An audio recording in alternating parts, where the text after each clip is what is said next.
물된 동산 축복을 향하여. 이 시간에는 물된 동산 선교회 조병선 목사님의 말씀입니다.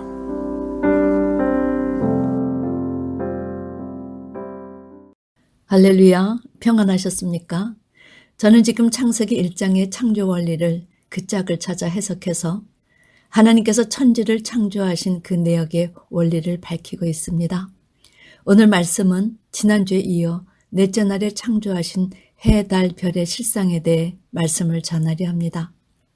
첫째 날에 하나님께서 만드신 빛과 어두움은 빛의 자녀들을 통치할 빛의 수장이신 예수님이요, 어둠의 수장은 불순종하는 자들을 관할할 사단 마귀였습니다. 자, 넷째 날 창세기 1장 14절, 하나님이 가라사대 하늘의 궁창에 광명이 있어 주야를 나누게 하라. 또 그 광명으로 하여 징조와 사시와 일자와 연한이 이루라 선포하셨습니다. 성도 여러분, 이 말씀은 넷째 날에 해와 달과 별들을 궁창에 만드셔서 우주 공간을 빛으로 가득하게 만드셨다는 것이지요. 그리고 넷째 날에 광명을 만들어 그것으로 징조와 사시, 즉 사계절, 봄에 씨를 뿌리고 여름에는 일하고 가을에는 추수하고 겨울에는 안식하는 이 네 계절을 통해서 우리 인생에 살아야 할 영적 삶을 제시하셨습니다. 징조와 일자와 연한이란 흘러가는 시간 속에 연한을 알지 못하고 살았던 인생에게 하나님께서 시간을 창조하여 주심으로 우리가 우리 자신에게 할당된 시간 안에서 우리 인생을 계획하며 살 수 있게 하신 것입니다. 우리는 이 넷째 날에 해와 달과 별들을 지으신 위대하신 하나님의 경륜과 섭리를 바라보면서 그 장엄하신 하나님의 스케일과 해달별을 주신 하나님의 특별하신 목적과 사랑과 그분의 지혜와 은혜를 마음에 새기고 또 새겨야 할 것입니다. 그리고 우리 하나님의 자녀들은 하나님께서 일자 연한을 왜 만드시고 우리에게 주셨을까에 대해 한 번쯤 이 내용을 묵상하는 시간을 가져야 한다고 생각합니다. 왜냐하면 일자 연한 없이 그동안 사람들이 살아왔는데 왜 일자 연한을 새롭게 주셨을까요? 제가 주신 이유를 묵상하다가 불현듯 어리석은 부자가 생각이 났습니다. 이 부자가 나름대로 계획을 해서 그 꿈이 이루어져 얼마나 기뻐하였는지요. 그동안 내가 많이 수고했으니 이제 좀 편히 쉬고 먹고 마시고 즐거워해도 되지 않는가? 속으로 회심의 미소를 지었습니다. 그런데 이때 하나님께서 나타나 어떤 경고의 말씀을 하셨는지요. 이 어리석은 자요, 오늘 밤에 내 영혼을 도로 찾으리니 그러면 내가 예비한 것이 네 것이 되겠느냐? 하나님께서 우리 인생에게 연한을 주신 것은 하나님이 시간의 주인 되심을 깨닫게 하신 것입니다. 하나님, 우리가 살아가는 일자와 연한을 통해서 우리 인생의 삶의 목적이 무엇인가를 깨닫게 하시려고 넷째 날에 일자와 연한을 우리에게 주셨던 겁니다. 우리가 오래 살고자 해도 연한은 하나님의 권한에 속했고 시간의 주인 역시 하나님의 것으로 오직 우리가 그분의 말씀에 순종하고 살 때 우리는 일자와 연한을 초월한 영원한 세계에 살 수 있도록 하나님께서 천국을 예비해 주셨던 겁니다. 그런 의미에서 사도 바울은 에베소 5장에서 그런즉 너희가 어떻게 행할 것을 자세히 주의하여 지혜 없는 자 같이 말고 오직 지혜 있는 자 같이 하여 세월을 아끼라. 때가 악하니라. 그러므로 어리석은 자가 되지 말고 오직 주의 뜻이 무엇인가 이해하라. 성도 여러분, 여기 세월을 아끼라는 말씀은 기회를 사라는 뜻입니다. 주의 뜻을 바로 깨닫고 자기에게 오는 기회를 사서 생명 있는 동안 영원한 세계에 들어갈 수 있는 길을 마련하라는 것이지요. 하나님께서 그 길을 이미 예비해 주셨기 때문입니다. 성도 여러분, 그렇다면 해달별의 공통점은 무엇일까요? 빛입니다. 하나님은 그 빛을 통해 주야를 나누셨는데 그 주야를 나누는 경계가 바로 빛이었습니다. 빛이 있느냐 빛이 없느냐에 따라서 낮의 세계와 밤의 세계가 나누어진 것이지요. 그런데 여러분, 이스라엘 백성이 애굽의 고센 땅에 있을 때 그것은 환한 낮이었습니다. 그런데 비해 바로의 백성이 사는 애굽의 땅은 어두운 밤이었지요. 왜 애굽 땅은 어두웠는데 이스라엘이 거한 고센 땅은 환한 낮이었을까요? 하나님이 함께 하시고 하나님의 보호와 축복이 이스라엘에게 있었기 때문입니다. 그런데 그때만 그런 일이 일어났을까요? 아니지요. 지금도 낮에 속한 빛의 자녀들은 늘 이런 하나님의 보호와 축복이 함께한다는 사실입니다. 그리고 또 그 광명으로 하여 징조와 사시와 일자와 연한이 이루라 말씀하셨습니다. 성도 여러분, 그 광명으로 하여 징조와 사시와 일자와 연한을 이루라는 말씀에서 징조란 어떤 의미일까요?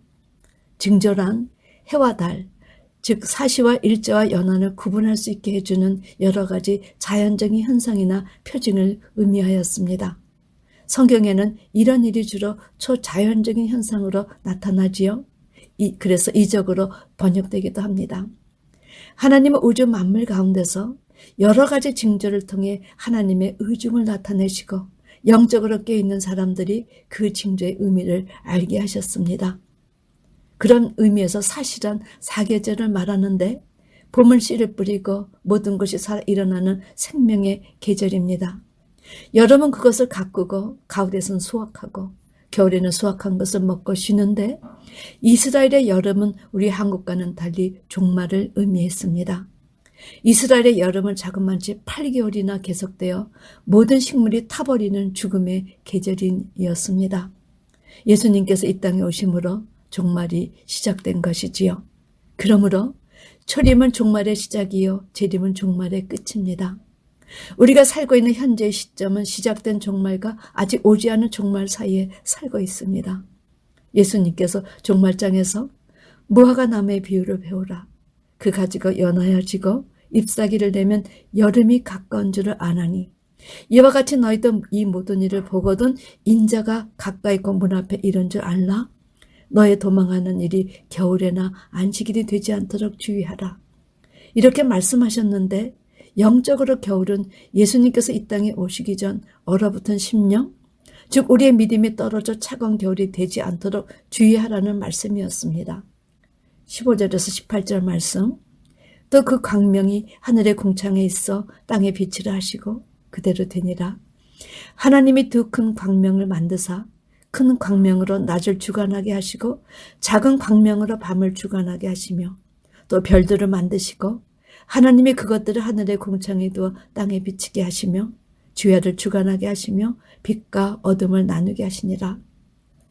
성도 여러분, 하나님께서 하늘의 두 큰 광명 해와 달을 만드시어 해로 낮을 주관하게 하시고 작은 광명인 달이 밤을 주관하게 하셨습니다.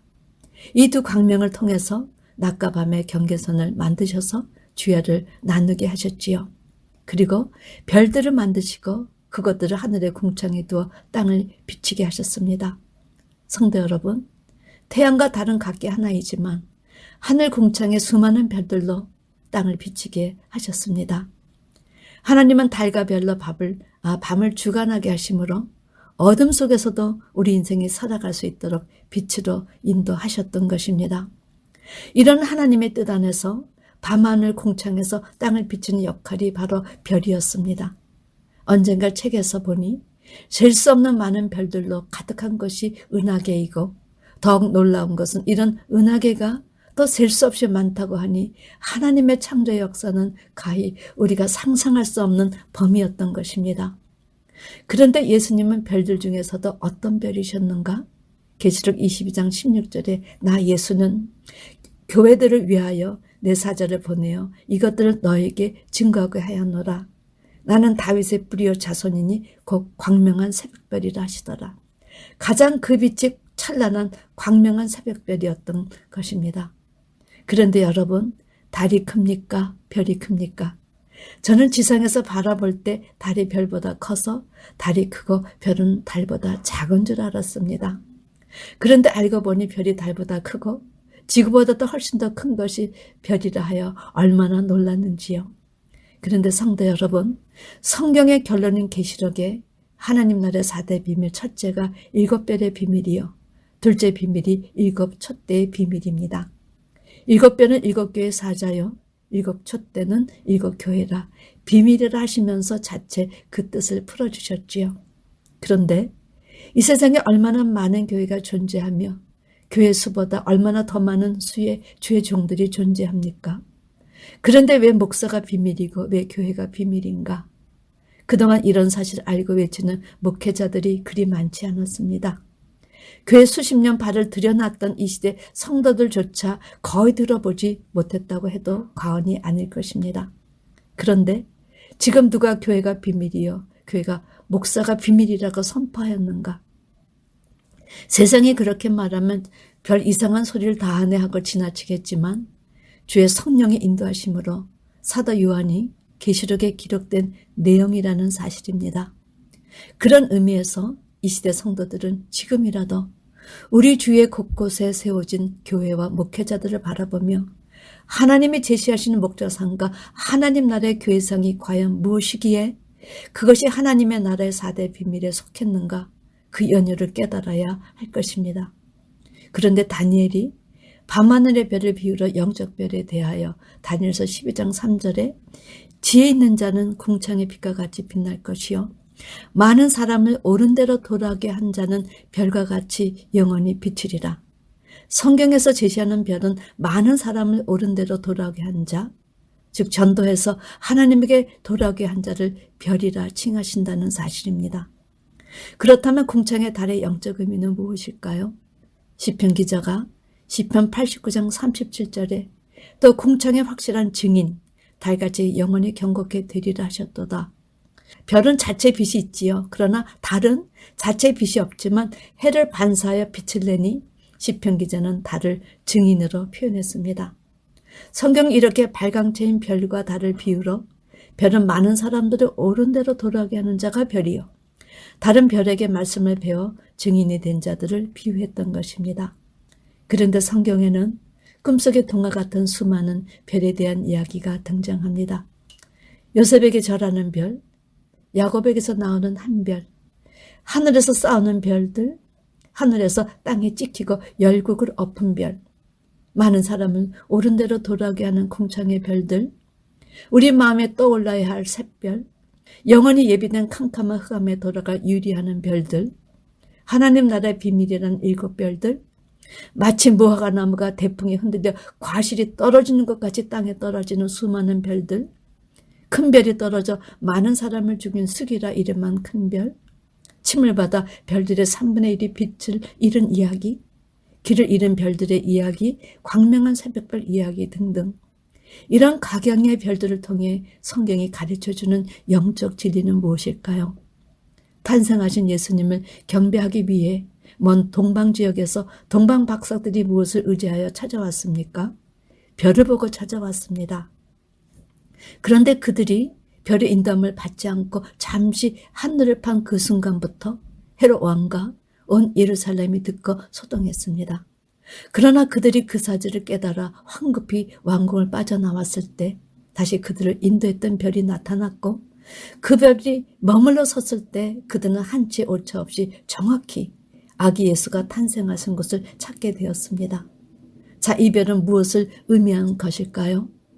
별의 인도함을 받았을 때는 형통이요, 별을 잃었을 때는 고난이니 이 별이 상징하는 것이 무엇이기에 이토록 이 별만을 바라보고 이 별만을 따라야 하는지, 성경에서 별에 대한 짝을 찾아 계시록의 4대 비밀 중 하나의 7별의 비밀을 알아야 이 시대뿐 아니라 장래 우리에게 다가올 짐승시대를 예비하고 이길 수 있는 것입니다. 계시록 1장에서 제시하는 7별의 특징은 첫째, 주의 오른산에 붙잡힌 별들입니다. 그동안 목사의 정의의 대세는 신학계를 나오고 목사를 받았느냐에 따라 목사인가 아닌가를 판가름했습니다. 그런데 마지막 계시록에서 아니다, 그건 세상 기준이야, 하나님 나라에서는 주님의 오른손에 붙잡힌 종이냐 아니냐가 기준이 되어야 한다. 주의 오른손에 붙잡힌 종은 주님께서 보내신 자로, 주님은 나의 보낸 자로 표현하셨다는 사실입니다. 그러므로 나의 보낸 자를 영접하는 자는 나를 영접하는 것이요, 나를 영접하는 자는 나를 보내신 이를 영접하는 것이다. 이것이 이 세상에서 바라볼 목회자의 수준과 격이라 하십니다.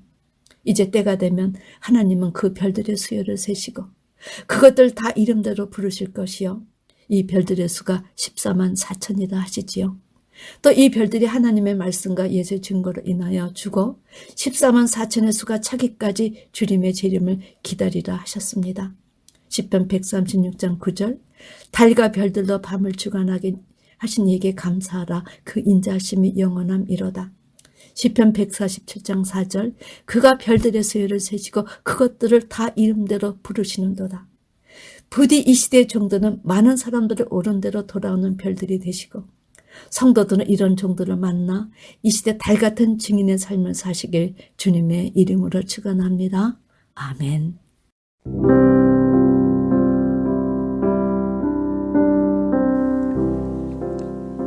물된 동산 축복을 향하여.